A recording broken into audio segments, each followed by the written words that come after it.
आज हम अध्ययन करने जा रहे हैं श्रीमद् भगवद गीता अध्याय 2 से 21वें श्लोक का।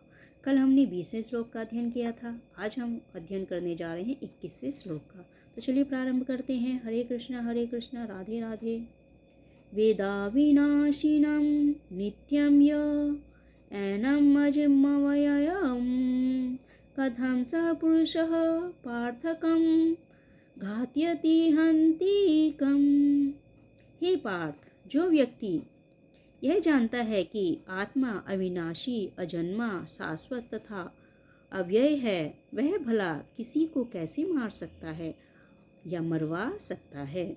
अर्थात प्रत्येक वस्तु की समुचित उपयोगिता होती है और जो ज्ञानी होता है वह जानता है कि किसी वस्तु का कहाँ और कैसे प्रयोग किया जाए। इसी प्रकार हिंसा की भी अपनी उपयोगिता है। इसका उपयोग इसे जानने वाले पर निर्भर करता है। यद्यपि हत्या करने वाले व्यक्ति को न्याय संहिता के अनुसार प्राणदंड दिया जाता है, किंतु न्यायाधीश को दोषी नहीं ठहराया जा सकता है, क्योंकि वह न्याय संहिता के अनुसार ही दूसरे व्यक्ति पर हिंसा किए जाने का आदेश देता है। मनुष्यों के विधि ग्रंथ मनुसंहिता में इसका समर्थन किया गया है कि हत्यारे को प्राणदंड देना चाहिए, जिससे उसे अगले जीवन में अपना पाप कर्म भोगना न पड़े। अतः राजा द्वारा हत्यारे को फांसी का दंड एक प्रकार से लाभप्रद है।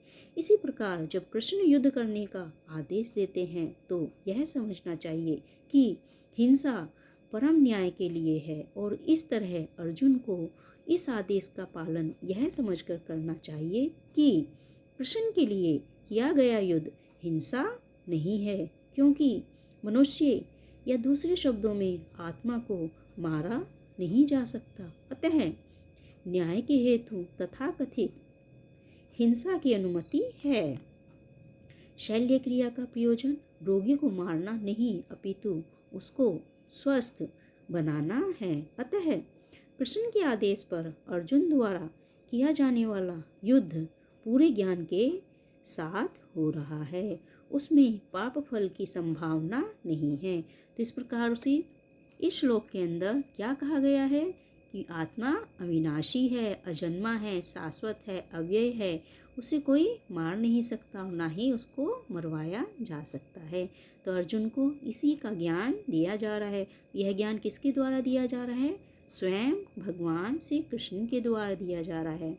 तो आशा करती हूँ श्लोक आपको पसंद आया होगा और अर्थ अच्छे से समझ में आ गया होगा। यदि समझ में आए तो चैनल को सब्सक्राइब कीजिए, लाइक और शेयर कीजिए, ताकि लगातार आगे के श्लोक आपको अनवरत गति से प्राप्त होते रहें।